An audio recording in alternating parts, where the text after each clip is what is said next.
Life Audio. Today I'll talk about that. John listens to one of his daughter's favorite podcasts and ponders why someone would want to buy Hitler's old car.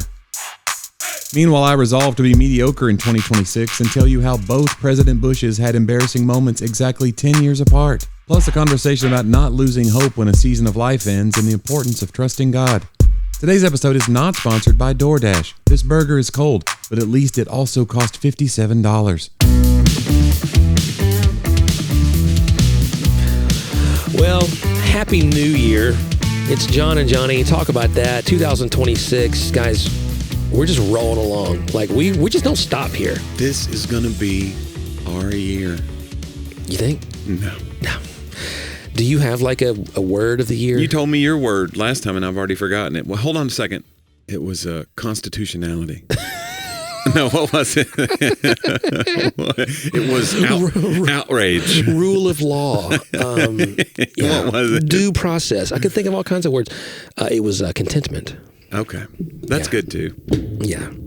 I mean, I don't know how constitutional it is. Yeah, we could have some funny stuff if we made, if you and I had time, we'd make all kinds of creative, funny things, but one would be choosing a word of the year for all kinds of different things like it's in society. You know? Or like using your word of the year as a weapon against somebody else in your relationship. Like, I'm just getting a real word of the year and it's timeliness.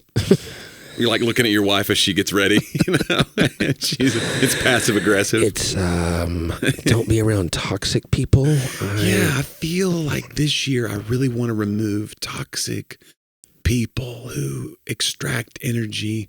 A lot of people are a drain on me.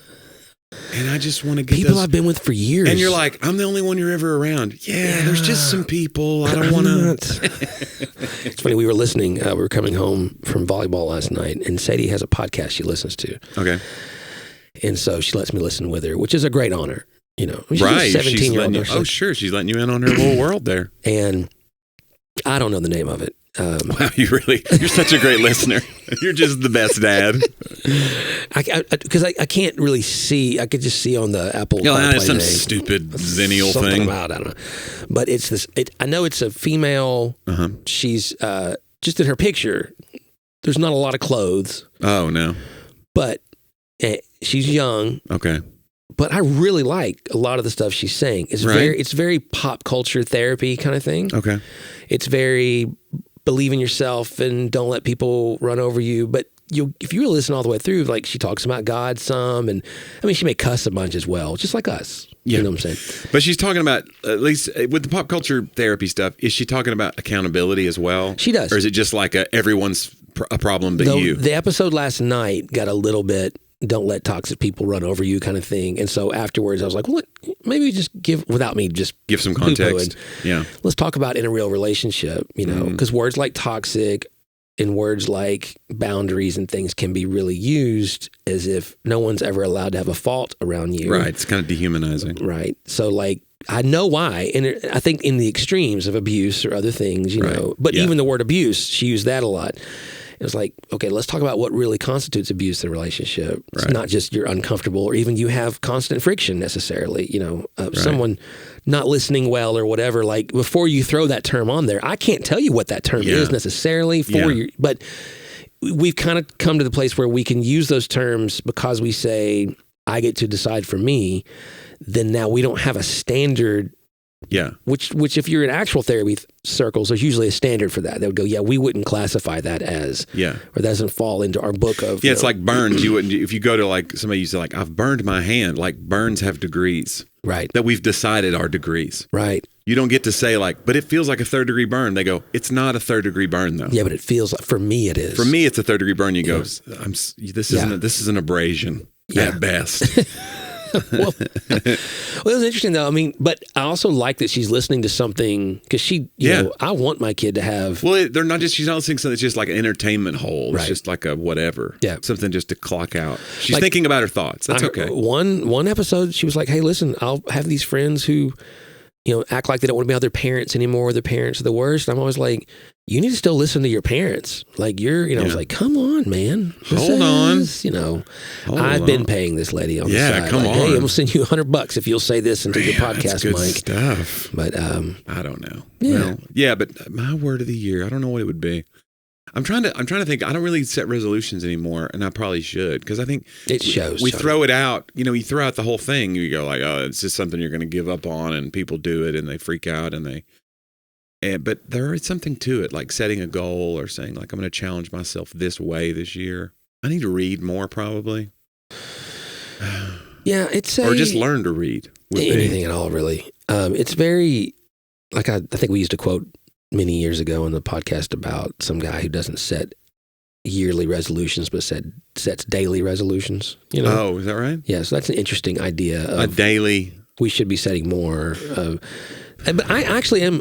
I'm not anti-resolution. You know, I've been through I've been pastoring 25 years now, and there comes a place where at first you're doing all these New Year's resolution type sermons, and then you get skeptical because you've done it so long. Right. And then you're kind of poo-pooing all of it. Right. And then I've been through the cycle now of going, well, there's a benefit. Now you're back. There's a time in life, right, where it's beneficial or even a time in the year. It's beneficial to recognize. Well, it's like taking stock of yourself. Yeah. Is always good, probably. But I will say too this, and we talked about the therapy thing earlier, but there was a clip where a guy talked about how like therapy language and people are in all this therapy, but are we better off for it? And then somebody was making the point of like, is it healthy to spend this much time thinking about yourself? Yeah, and I think that's why if therapy is like a recovery thing of like, I need to heal from this, or I need to maintain my mental health by going to therapy.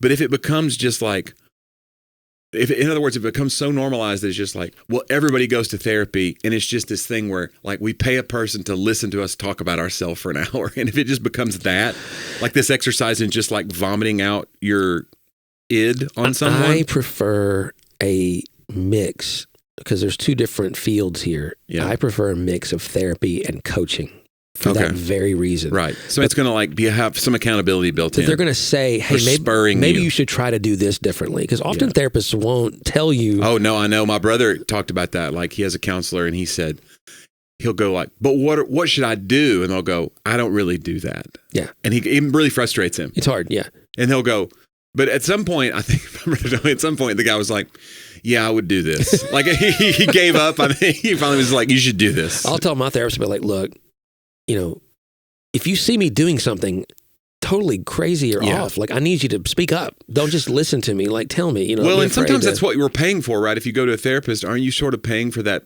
And maybe the therapist senses this. You're paying for that blame shifting of like, well, you told me. Right. That's why they don't to end that relationship. Well, and they also want you to own your own life. Yeah, right? that's true. And not, and to be heard. But I'm the kind of guy, and it's so funny, and I don't like to stereotype male and female. Yeah. Because I don't think that this is true for all male, all females. But for me, if I'm in a place where I rarely just want to be heard. Right. I don't just want to be heard. If you have an answer, give me the answer. Please fix me. Fix it. Yeah. Fix me. If you know how. That's a very Enneagram 6 thing more than it is a male thing probably. But you hear all that, even if you watch television, where it's I just didn't want you to. It's the nail in the head video, right? She's got a nail in her head, and you always want to fix it. I don't want to, you know. And he's like, dude, just take the nail. No, you know. Well, that must be really hard, you know. Like I don't want that. Like I would prefer for you to say there's a nail in your head, and please help me know how to take it out. But so we were watching some Taylor Sheridan show. Not a sponsor. And one of the characters, they're in a romantic. She's an attorney. She's getting on a plane. She's all upset because her love interest said some really hard things to her. I can't imagine in a Taylor Sheridan show that the love interest said something hurtful and expletive filled, probably. And another guy gets on and goes, "What's wrong?" You know, and she goes, "Well, truthfully, what he said was true. And it was hard." And he goes, "Yeah, the truth has a way of doing that, right?" So the love interest is in the back of the plane. They're separated from each other, and she's just up here stewing on the fact that what he said was true. And I turn to Laura and I go, I don't get that. Like the moment for me that someone tells me a hard truth, like I go, okay, well now I know what to work on. Like I want to get started. You don't ever discard it though and be like, that person's delusional or that person's just saying that to hurt me. You would never I think weigh it against what you know. I think it was so evident to her that it really was true, right? No, some things I'd go, hey, I'll go. That's just a hater or whatever. I'll come to you and I'll go, hey, you know, and you're like, yes. Sometimes I'm the person that said that. You're always the one. But no, I'll go to my wife all the time, like, hey, I'm feeling this. Do you think that I'm in the wrong or right here. I need to know if I'm in the wrong. But the reason is not to go, well, can't change that. Yeah. Even if I can't. Like, there's a lot of things I think I can't change about myself, but I want to be on the path of going towards it. I want to be on the path of least resistance. Do you? That's I think that's my phrase of the year. Least resistance. Path of least resistance. It's beautiful. Let's just give in to the malaise. Wouldn't it be funny if you just decided to be mediocre for a year? Because you're like, I'm tired of all this trying. I'm just going to let myself go this year. Nobody ever says that. Nobody ever starts January is like, you know what? I'm going to call my word of the year is fallow. Yeah. Just let it all lie. Yeah, let it all fall. It's a time. It's like sometimes you got to let the ground heal. Yeah. Rest. Like I watched this whole video on farming. I didn't know about this, but sometimes farmers plant different crops year to year. And part of that's because you weed out disease that way. Yeah. Because like if you plant potatoes year after year, these weird certain things start to come in. See the potato famine in Ireland. So what you do is you go potatoes, then you go like ground cover. You go totally different. Yeah. You're not even farming something that's going to be a vegetable now. You're going to just do ground cover like monkey grass. And then you come back, you go, you know what? Turnips. And that's what this is a monkey grass year for me. Yeah. I'm just going to They're going to grow it all. I'm going to grow something that people plant around the pretty plants. Yeah. You know? Like, I'm afraid at this age, if I did that, I would not survive the year. Yeah. Well, I'd gain like 100 pounds. Yeah. Have a heart attack and be like, well, he was in his fallow year. Well, here's the thing. Monkey grass is very slimming.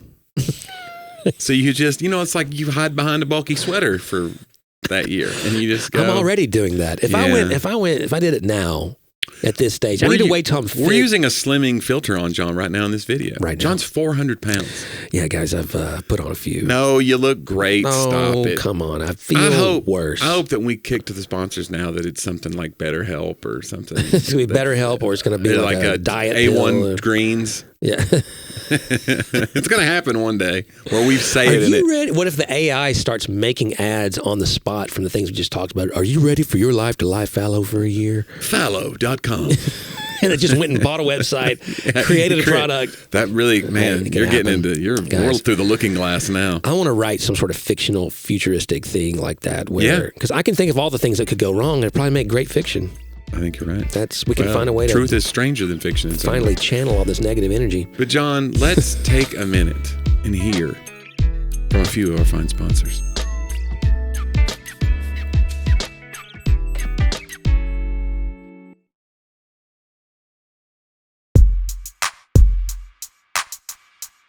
And we're back. John, I have an update for you. Okay. So I have to tell the whole story, I guess, to get to the update. Or I could do the update first and then tell the backstory. What do you think is better? Since I don't know what it is, you're going to have to make that decision on your own. I want to tell a little bit of the story. So we talked about this in October. I had a crazy month. I did events back to back to back there, and I stayed there a whole week. Well, one of the events I did was a little comedy club in Gallenberg, right? Mm-hmm. And because we had these huge Chalet de Comedy? Chalet de Comedy. No, it was... nude, was it Jersey Hustle? You said nude. Nude. I was not nude. New. I was going to say nude comedy clubs in Gallenberg. I was going to say New Jersey, because it's just Jersey, not New Jersey, and definitely not nude Jersey. That's a whole other club that I'm not invited to. But Jersey Hustle Comedy Club. So it's just this 100-seater pizza place that has comedy and a stage. But I was there to do these big Women of Joy and the senior adults conference was like 7,000 or 8,000 people. So I was like, let's go do this thing. I don't care. Let's see if I can. And we sold it out. So we're there. Well, Alex Valuto, who's my buddy, great comic, he comes and opens the show. During his set, you can go listen to the old episode if you want the full breakdown, but somebody had a medical event during his set and passed out. And they said, aspirin, find me baby aspirin. And I thought the guy died. I mean, I was like, well, the show's over. This guy has died. He comes to after like 45 seconds of being non-responsive and throws up. And then they clear the comedy club to clean him up and get an ambulance there. And then the comedy club guy comes over and he goes, we'll restart the show once we get everybody back in the room. I go, we're not having a show. Yeah. Nobody's coming back in this room. Well, they all came back. Yeah. 99 out of that, there's 100 people. 99 people come back. And And I was like, well, clearly we don't leave the 99 to go 10 to this one. I was about to say 1 bottle of puke on the wall. I don't know. It was But so I was under this, I was like, what do we do? And I still did not know. They said, well, he was conscious when they took him away. He's probably going to be okay. But we didn't know. And now I have to go out and do this show. Well, I go out and try to muddle through a show. I sent Alex back out there to do like 5 minutes to get them out of like funeral mode. Yeah. But I was a very weird thing because I was like, this is me like doing jokes on the Titanic if this guy dies. Yeah. And it's going to be in the paper like, they had to keep going with their dumb comedy show. Meanwhile, a man's life hung in the balance. Yeah. So I felt very weird about it. But I was like, okay, we'll try. Because these people bought a ticket and they all came back and, you know, whatever. We do the shows, and I get them back to laughing. I'm 15 minutes in, I'm doing fine. It's like a regular show. I mean, I've acknowledged the weirdness. I had to. Right. And then I start getting heckled by a drunk guy. Had to That's throw the drunk guy out. Yeah, sorry about that. So all that said, I have tried to find out who this guy was who had the medical event to see if he's okay. And it's really grieved me. I'm like... Because he put a different name on the ticket. He put a name on the ticket, Nacho Libre, whatever his email was. Yeah. He just signs the ticket with that. And so I didn't know his name. And I was like, hey, stop being so, if you're going to have a medical event at a comedy show, maybe you shouldn't have been so cheeky with your ticket name, you know? Come on, Nacho. So we've put out a search on the podcast. If you're Nacho, let me know you're okay, whatever. So all that said, we still don't know it. This was October. And I've kind of just been like, well, I hope he was all right. And I keep hearing from other people, no, I heard he was all right. Like, but do you know? No, we don't know. I get a comment on YouTube yesterday. Come on. On one of my videos. Come on. And again, this is somebody who could be listening to the podcast and decided to like generate a narrative. Oh. Like, you know, this could be not real, but it feels like they have a lot of details in this comment. Dark. This is just a comment. Okay. So I've not been reached out to by email yet. I'm going to try to establish contact with this person.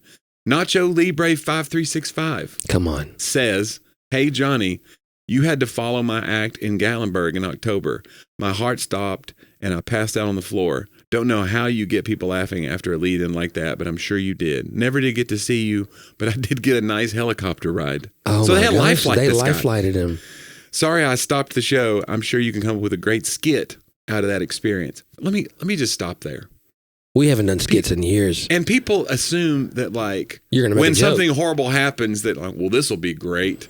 Yeah. And you're like, it's been a story we've told. We've told the story, but it's like, really, I'm not going to make fun of a guy, especially if I don't know if he's okay. Yeah, I'm not exactly. a callous monster. Yeah. I'm a normal monster. I'm a very sensitive monster. I'm like Frankenstein, but I don't throw the blind girl in the lake. I like, you know what I'm saying? Right. I give her like a nice barrette for her hair or something. I'm like, oh, there you go. Hey, don't touch the bolt, sweetie. That hurts. Anyway, the last part is hope to get the chance to see you for a whole show. Yeah. And I immediately commented, dude, holy moly. Yeah. I'm so glad you're all right. We've been talking about you forever. I've been thinking about that moment since it happened. And I gave him like an email to try to reach out to me because I don't know how to give him, because somebody else could read that email and be like, let's have some fun with Jonnie. Like, how do you reach out to a person that you only know him through a YouTube comment? We're in that era of technology where it's like, I still don't know if a this great is the, digital chasm separates it feels you. like this is the real guy. He had a lot of details. Yeah. But anyway, all that said, Nacho, I'm so glad you're okay. Yeah. If that's you. And I'm trying to establish, because I want to interview him for the show. Like, we're going to have him on the pod. Okay. I want to hear his side of things. All right. I got to know. Yeah. He's seen some things. Yeah. He was out. Yeah, that's crazy. So anyway, that's a good update because I needed some closure there a little bit because I've always kind of felt like, did I do the right thing? Because, you know, obviously you get into this line of work, the show must go on is like a phrase. But like, come on, man, I don't want to be that guy that just goes, well, look, no matter what, the wheels of my dumb jokes have to move on and trample over anybody. Like, I'm not that guy. I wanted to stop the show that night. Because I thought, how can anybody do a show after this? How could it ever get back to laughs? And I think people that were there were so rattled by it that they needed some kind of relief from it. Because we had all experienced this thing together. So that was a way to kind of decompress in the room. Well, that's probably why the guy got drunk. Yeah. Yeah. I don't know. I think that guy was just... Maybe he came drunk. Yeah, he was already a little sauced when he got there. Yeah. This happens. But anyway, Nacho, we're so glad you're okay. Yeah, and please keep reaching. Let's do lunch. And any one of my shows that you want to come to, there's tickets in your name. But I need to know that name. I'm not putting tickets under Nacho Libre. Nacho. Yeah. I want to know the real name. That name's already taken. Yeah. Yeah. By Nacho Libre. Yeah. Well, that's fascinating. Well, that's great. Hey, happy ending. It is a happy ending, and I'm so glad. Yeah. I don't know how you're going to segue out of that, but good luck. Guys, that reminds me of this quote from this theologian. Yeah. It is my segment, though. It's they talked. It's not we, Johnny. Not we. It's they not talked. Nude. They. They talked about that.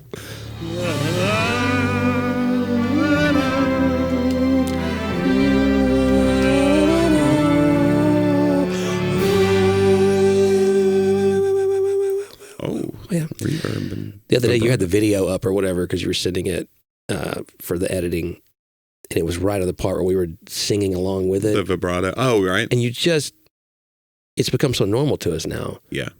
But it looks ridiculous. If you guys are watching the YouTube, like, this is fun.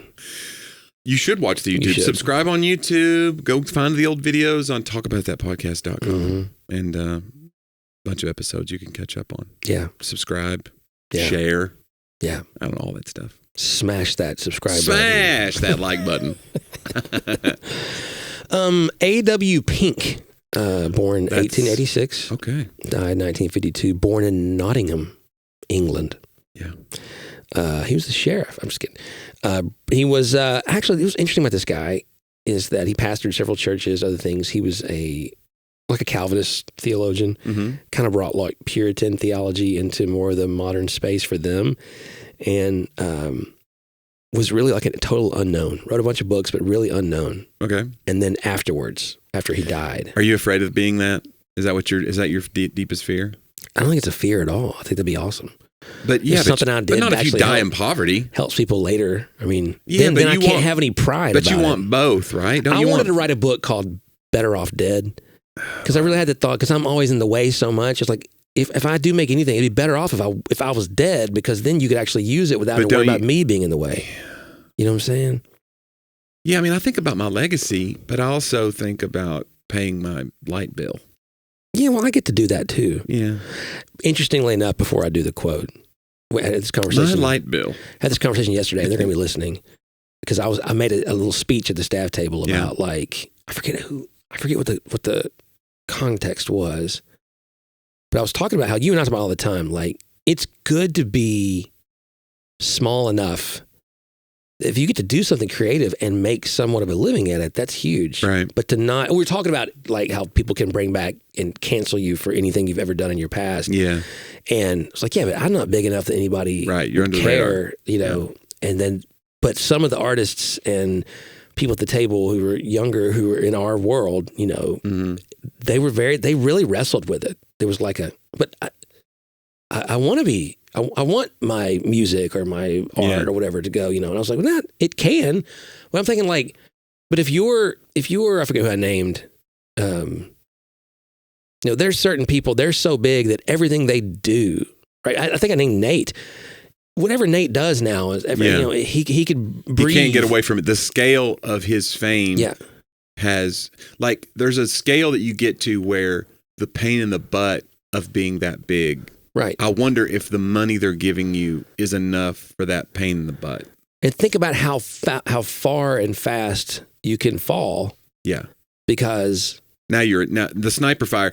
Bob Carlyle said that. Bob Carlyle was just this Christian artist who was in bands, and he had a solo career, and then he did Butterfly Kisses, and it became like an international smash. Yeah. And he said it was one of the most miserable times in his life. He said the sniper fire when you're on the top of the mountain is way more intense. Interesting. Because you become a target. You become you go from like, who is this guy, to like, let's get this guy. Yeah. Really, really quick. I don't ever want to get to the let's get this guy phase of my career. No, I would have wanted that when I was younger. Now I'm like, no, there's... Because you think you will be able to handle it. Well, look, if they wrote you a big enough check, you can handle it. No. You'll just buy a bulletproof vest. You go, no, I don't want the sniper fire. I just want to... Because, again, I'm a comedian, so my weakness is I want to be liked by everybody. Yeah. I craft and act to please a crowd of people. Yeah. So it's hard not to... How do you break yourself from people-pleasing when that's the job? Yeah. So I don't want sniper fire. I want to be loved. Yeah. Which, by the way, I had to learn the hard way that is not the job when you're a pastor. Yeah. Contrary to popular belief. Right. So That's a good thing when you finally learn It's that. definitely good that you've finally figured it out because we don't love you. And I'm not one of those guys, like I see these videos. I love it because it's the guy, it's like a camera just on a face, and then he's watching the video like he's there. And it's always some pastor do something crazy, and it comes back to him. And he's kind of got these doe eyes, and that's why, or it's the caption of the day you bring your friend to church, thinking nothing weird will happen, kind of thing, which for us, recovering Pentecostal kids, that's a real big. like, oh man, please don't let Sister Shirley do the dance. Please don't let Sister Shirley do the dance. Sister Shirley, don't bring them on Sunday night. Don't bring a friend to Sunday night church. Are there Sunday nights still going on? Probably out there somewhere in rural areas. Rural. Anyway, I feel like I've derailed your quote because you never got to the quote because I stopped you at A.W. Pink and his the fact that he became a bigger name after he was gone. Sorry, John. No, I like that. That's a good discussion. Instead of a river, God often gives us a brook, which may be running today and dried up tomorrow. Why? To teach us not to rest in our blessings, but in the blesser himself. Pretty good. Yeah. That brook thing really speaks to me. Always has, ever since college. I remember when we thought about leaving the first church that you and I were volunteering in. Yeah. And I felt like I had like this kind of Holy Spirit moment because I'd never left a church before. I'd left college. I was raised in one church my whole life to go to college. And now, but the pastor, guys, quite frankly. Yeah. It was an untenable situation. He just began saying some absolutely, not just theologically insane things, but probably, Yeah. Clinically insane. Yeah, they were. And so, but I still was wrestling because, I'm a loyalist, and so... Well, plus we're raising that thing of like, this is the man of God. I didn't have that feeling as much as just, I don't know, like it's hard. Feels like you're losing to walk away. You're like hurting somebody. You've invested in this thing. The kids are still there. You're admitting defeat by leaving too, a little bit. Yeah. And so I remember having this, I don't know if our friends said it to us. I can't remember. We were on a band trip. Our friend has passed away now, Brian. Or if it just came to me, I can't remember. But somewhere in there was a discussion, and it was the idea. The idea was, I thought of Elijah, and during the famine, Elijah goes to this brook. God leads him to this brook, and the ravens bring him food every day. Yeah, and he drinks from the brook by this little cave, I think, if I remember, and nothing fancy, just enough, right? And he lives that way for a couple of years. I think it's a 7-year famine, maybe, and I should have looked up the story, guys. I'm sorry. I haven't told that one in a while. And then one day the brook dries up. And I think about that moment all the time. How the brook dries up for us, guys. It just does. There are just moments when a thing worked and then it just doesn't. It was it was this very jarring thing for me in life. I remember it happening in youth ministry. I told someone the other day, I feel like PJ had a job he could do well for a long, long time. Connect with teenagers and do this stuff. And then I remember the day I stood up to speak on stage and I did not have them. Yeah. Like I used to. They had phones in their hands. And I was like, this is different. It just changed. Tonight. Everything just changed. And other days when things that used to work just don't. And the brook dries up. And it's a very betraying feeling of like, you don't realize, you're like, God, why would you do this to me? Yeah. Why would you, and in the story, and I remember that thing about leaving the church, it was the idea of, hey, it's not that anything's wrong. It just means there's something next to come. Because in the story, Elijah then goes and finds the widow who's about to use the last bit of oil she has to make this bread, or she calls it a cake, and she's going to feed it to her son, a little boy, and then they're just going to die of starvation. And Elijah convinces her, and I hope this is Elijah, not Elisha. I think it was Elijah. And he convinces her, like, hey, make it for me instead. And she does, out of faith. And then the oil never runs out. And he begins to live with the widow and her son for years now. So God provided through the oil instead of through the brook now. Yeah. And provided for 2 other people. And then when the son dies, Elijah raises him from the dead. So he's also there for this great tragedy to not only help them survive, but which he wouldn't have if the brook hadn't dried up. Correct. He would have been forced into that situation. Yeah. It's good stuff. So the idea of, if you're out, guys, I'm just being as real as I can with you, and Jonnie knows a lot of my personal life. I'm not going to go into details. But there have been some brook drying up things in the last several years that are just hard, and they're hard. And Laura and I talk about them a lot, and things I can't explain. That's the thing. Elijah in the moment did not have an explanation. Yeah. Just, hey, trust me and go to the next thing. Mm-hmm. But when you're used to one thing working and it's from God's goodness, it is. I think you do begin to rest in the blessings, and there's nothing wrong with that. But they change. If there's one thing in life I don't like, it's the idea that I can't predict or find the guarantees, right, of what's going to happen forever in this life. I even thought this morning, not to wax eloquent, Jonnie. It's not very eloquent, but it's long, if that helps. Oh, good. I thought about, and that's your favorite, I thought about like when God created time. When God created time, it put every bit of the angst possible when time is combined with sin into our life. Because now, since God exists outside of time and within time, but he's not confined by it, then everything that feels like time to us feels like nothing to him. So it doesn't matter if it's 1,000 years or 10 seconds. We always feel like we're waiting for something that he never feels like he's waiting for, because it's as if it already happened to him. And so like, I think it's always about the waiting and the unknown. That's the issue. But hey, if you're out there today and you feel like your brook's dried up, it doesn't mean God's abandoned you. It doesn't. It doesn't mean that God forgot. It doesn't mean he's like, oh man, that's right, I forgot to make sure the brook didn't dry. Like, it's always this like, why are you asleep at the wheel? And I quoted John Foreman in a sermon late the other day. I don't know if you were there for that one. Where he says, where's God out in the darkness? Because the voices in my head aren't talking honest. They say, maybe you made us and forgot us, but that ain't you. Mm-hmm. That's the bridge, or the third little pre-chorus of this song. And that gets me, like, the voices in my head don't talk honest, because what I'm hearing is, maybe you just forgot me. Yeah. You know, but hey, God will lead us to the blesser is still with us regardless of the change in the blessings or the brook. So there you go, Jonnie. That's good stuff. Yeah. A.W. Pink. A.W. Pink. A.W. Pink? Yep. All pink. All pink. Hands in the center, girls. It's like a volleyball cheer that you guys can try out later. Love it. John, let's do my segments. Let's start with Johnny's old jokes. We call it Joke About That.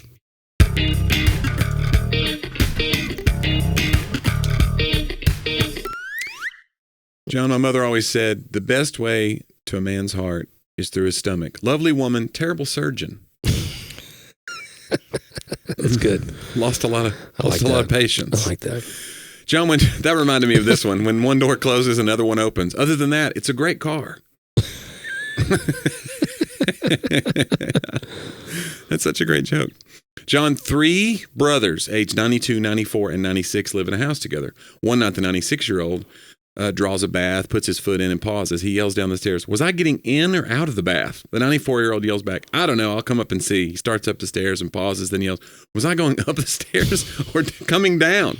The 92-year-old was sitting at the kitchen table having coffee, listening to his brothers. He shakes his head and says, I sure hope I never get that forgetful. He knocks on wood for good luck. Then he yells, I'll come up and help both of you as soon as I see who's at the door. I knew that was coming. Old people. Oh, guys. The best. Let's do This Week in History, John. We call it Talk About Then.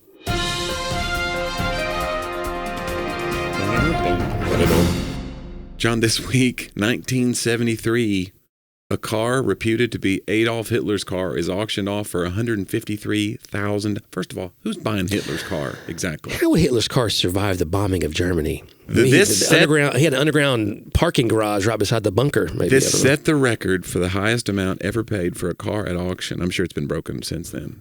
This was 73. I mean, that's a lot of money in today's money. 73, 150. That's probably close to over $500,000. However, it was discovered later, like you said, that this was not Hitler's car, but belonged to Gustav Mannerheim, president of Finland, 1944 to 46. The car was a 1940 Mercedes 770K, 230 horsepower armored vehicle, which I guess was what led the scammer to be like, this has got to be Hitler's car, it's armored. It was capable of speeds of 105 miles per hour, which by those standards, because it's a 1940 Mercedes. Yeah. You have a lot of questions. I have a lot of things. Yeah. First of all, the auctioneers should be ashamed because you're not vetting the how way could you you should. not know? You can't just call. It's interesting that it ended up not being Hitler, but it was somebody else pretty famous. You weren't even in the same country. Yeah. Well, Did you say Austria? Finland. I mean, you're you got an enemy countries. I don't know. That's really, you're way listen, off. be careful when you're at these auctions. You got to know. Guys. And secondly, stop shopping around for Hitler's car, you weirdo. Like, hey, and bring your friends Come on out over. of the garage. You're not going to believe this. I call this atrocity 2. I mean, like, what are you going to... It's stupid. Yeah. Why would I don't know. Did it have and why do you have an atrocity 1? Yeah, anyway, come sorry. on. It had like a tiny little grill. The rest of it is like a tiny in the middle. Okay, it's stupid. It's dumb. I'm sorry. I apologize to our dear listeners. Can I just say this? Yes. There's one guy I don't mind besmirching. It's Hitler. Yeah, let's go ahead and let's get him. Can I tell you something? The thing about it, to follow him, he seems to have the least amount of visual charisma. Yeah. He's not a good looking dude. Right. It's odd. It is strange to think like the presence that he commanded being, what he was. There's looking at articles too. He's shouting, he's pounding tables, and you're like, man, what was that all about? He wasn't good with women. Like there was a whole thing I read on that, like some genetic things and other things. Like just he a weird dude. He's just he's like the guy that they all picked on. He just tapped into rage and he tapped into like disenfranchisement. And we keep trying to tap into that ourselves, but to no avail. Yeah, to no avail, John. Maybe we'll learn one of these days. John, this week, 1815, the Battle of New Orleans. Do you know a lot about this one? You're a U.S. history guy. Although the Treaty of Ghent ended the War of 1812, or ending the War of 1812, had been signed 2 weeks earlier, news had not arrived in time to prevent this battle. And won't that? I mean, some of y'all been declared free and you're still fighting a battle you don't even have to. Come on, y'all. You just need the news. You're out here. You need to read the Treaty of Ghent. Or whatever, any of the Gospel of John. That's our Treaty of Ghent in a lot of ways. This was the most lopsided victory for the U.S. of the war, which surprised me.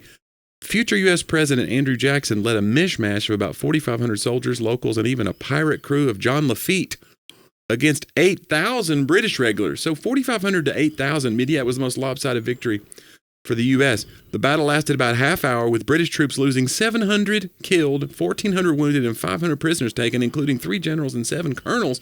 The American troops only lost 7 killed and 6 wounded. Yeah, what were we doing that they weren't doing? What's crazy is, I mean, to think the battle could have not happened if they would have had the news, but that battle changed the whole course of American history because this propelled Jackson into absolute. That's a pretty wild victory to have. And it didn't need to happen. By the 1830s, I mean, again, this American hero is the president the populist president that changed the course of the age a little bit for them. So, yeah. John, this week, 1942, the first emergency use of an airplane ejection seat by a German test pilot as his plane was about to crash. German test pilot Helmut Schenk, which is the most German name I've ever heard except for Adolf Hitler. Helmut Schenk was testing a Heinkel HE 280 prototype jet engine fighter. It was the first plane outfitted with an ejection seat. The ejection seat was powered by compressed air. While testing the plane, Schenk's control surfaces iced up, and he lost control of the plane. So he ejected, making him the first person to do so in an emergency situation. Schenk's ejection was successful, and he survived the incident. Wow.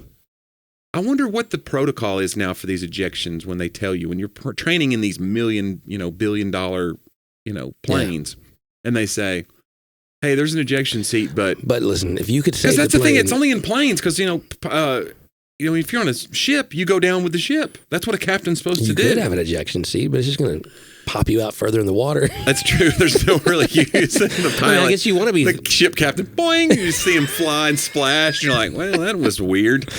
That guy's dramatic. I mean, at least he's further away from the carnage or whatever. Yeah. I mean, maybe if the ship's on fire. Yeah, you need something that's. In planes, you're like, no. But I wonder what the thing is where they go, look, this is a lot of money we're entrusting you with. Don't just be willy-nilly. And make sure you know where that button is so you're not accidentally hitting it. I don't know if people have ejected who're like, guys, it was fine, man. Like, yeah, it totally would have been fine. He just panicked, It's getting, I'm getting some turbulence. Like, no. And then, yeah. Of course, now I'm sure the plane could just fly itself home if that were to happen. Maybe. Yeah. That's why we need more drones. Yes, boy, don't we? You would think we wouldn't be pro-drone here on the show. If there's one stance we take politically. I love a good drone. Can we not get more of these? Just send over unmanned with no accountability. Okay, John, let's do this. A couple of silly ones that are kind of odd. Because we've been so serious up to now. Well, we've talked about battles and Adolf Hitler. John, this week, 1992, I don't know if you remember this story. We're 5 years apart, but I remember this story. U.S. President George H.W. Bush, Sr., vomited in the lap of the Japanese prime minister and collapsed to the floor. He had ignored a physician's warning to stay in bed. You have like a summit or whatever, and you do the big dinner with the thing, and it's very Last Supper-ish when you do these dinners because they're made for press. Right. So he's sitting next to in the shot, yeah, and he became so nauseous that he then. I mean, that's the thing. When you're that sick that you can't even control where the vomit's going, right? That's sick. It's really sick. Because normally you'd be like, I need to, and you have a countdown in your head going off, like you got 5 seconds, and you're gonna, if you don't find a trash can, right, eject. Yes. Yeah. But to be like that sick, I guess because you talk yourself out of it. Nope, not gonna, and you just kind of. I'm trying to do a bad Bush, but not gonna do it. Wouldn't be prudent at this juncture. And then he just into the lap. It's amazing that I remember Living Color did a sketch about it. So like they had an Asian cast member by then, and Jim Carrey was Bush, and he threw up in the lap, and I can't remember what I mean, it's already its own gag, no pun intended. It is a gag. Come on. It's interesting though politically, like the fallout was not huge because it's almost you sympathize. Yeah, like he was sick. Man, it's an ally. But it is it's true. What if he had vomited on whatever? Who would have been in Russia right then? Yeah, because the wall had fallen by then. It's 92. That would have been, I bet, Boris Yeltsin. Or Gorbachev? Was Gorbachev still in 92? But Gorbachev was an ally by then. Right. We weren't necessarily was Gorbachev still going, or had it passed to Boris Yeltsin? Boris Yeltsin. The most Russian name ever. Other than Vladimir Putin, probably. Vladimir Putin's a very Vladimir. Yeah. John, this is why these make the list, because the same week, 10 years later, 2002, U.S. President George W., the son, he passed out after choking on a pretzel while watching a football game. You're kidding. After fainting, the president tumbled to the floor from a couch, bruising his lower lip and suffering an abrasion the size of a $50 on his left cheek. And I don't know if we ever just didn't know about it because they Did someone come clear the obstruction? He would have died, right? I guess, or maybe Barbara was there and was like, "Sweetie," and she got in there. And, but then they probably had a makeup guy come in because he had to do a thing the next. You got to go be around. We You're all the got president. our makeup guy. And then he kind of fixed. So that's why we never really knew that it had happened. We had a 24-hour news cycle by then, so it wasn't that. Yeah. But I don't remember that being a big story of like, President Bush choking on pretzels. Speaking of choking, I bought one of those things for the kitchen. My wife's kind of making fun of me. Pretzel maker? It's like a suction thing. If someone starts choking, you put it over their mouth and you just pull. Really? It pulls it right out. There's an emergency Heimlich device? It doesn't do the Heimlich. It just creates suction around their face and just pulls anything out that's in there. So depending on how far down it is in there, apparently I wonder if you could push down too, maybe. I wonder if that would work for like mucus if you're like super sick, but you can't quite cough the thing up.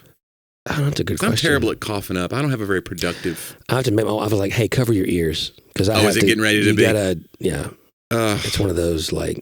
So they have devices now. It's like the emergency ladder. People have those emergency ladders in their house. If you have a second floor where you can just it rolls down like Rapunzel.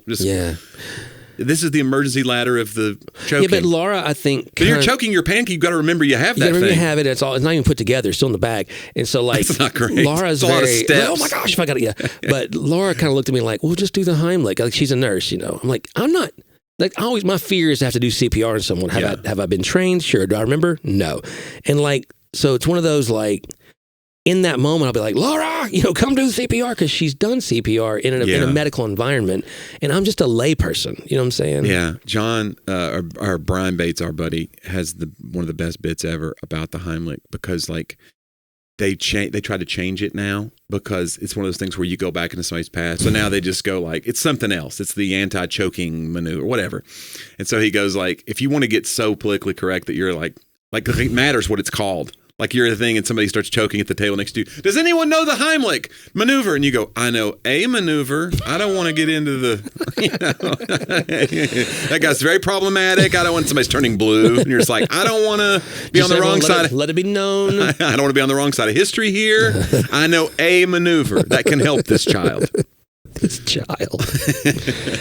Then you pull out your suction device and come stumbling in. I bought one for the church too. So, do you know how to put it together if you had to? It's like those AED things that are in every church. Like you got to know how to do it. They need training on those. Now we have that. They'll talk to you. Yeah, it'll tell you tell you what to do. Put this on here, and it'll say, okay, stand back. The thing about the AEDs, you got to make sure they stay charged because they have a battery pack. Yeah, but it's plugged up to a charger, I think, in the wall. I think we had a wall charger installed. You need to double check your AEDs, everybody. I mean, we have had people go out in church before. Yeah, it's not great. Yeah. Well, listen, I need to start traveling with an AED for my shows, evidently. Hey, listen, I told you the time that my pastor's wife's dad, he was like in his 80s, went down. And I watched my wife run up while my pastor's wife, my boss's wife, was leaned over going, Dad, Dad. And Laura goes into ER mode. Oh, she's like, yeah. She picked up Julie and tossed her like a sack of dirt. Yeah. Move!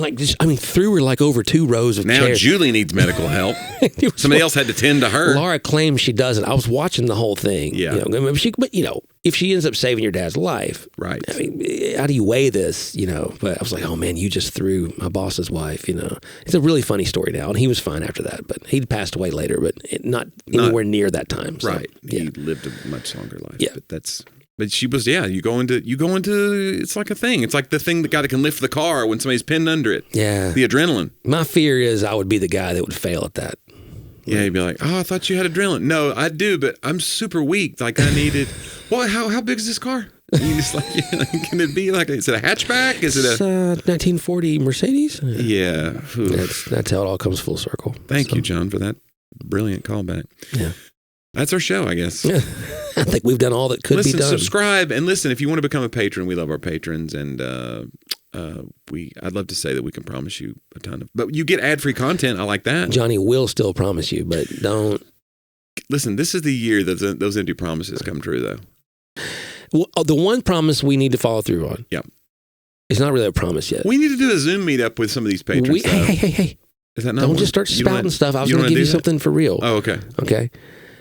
There's episode 400 coming up. Yeah. Oh, right. We need to look at the live event. Yes. And see. We have people reach out and say they would come. Uh-huh.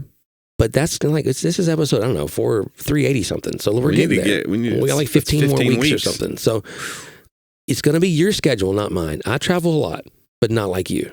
So we can do it. So when it doesn't happen, I'm saying we'll still be able to squarely put the blame on you. That blame shifting is very important. It's been toxic for me. I'm so sorry. And I need boundaries. Well, yeah.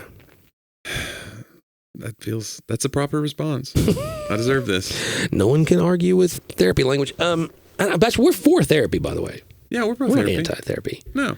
We're just anti-using therapy as just language without the work, or just the language to know who to blame and never have to work. And maybe somebody you need to needs to take responsibility. Maybe there is somebody to blame, and maybe that person is you. Maybe you need to take a long look in the mirror. Can you imagine if Jonnie was your therapist? Hey, have you ever thought about maybe the problem was you? Remember that time we were with our buddy? He was having a rough time, and he was kind of blowing up on things, and we had this like little intervention. Yeah.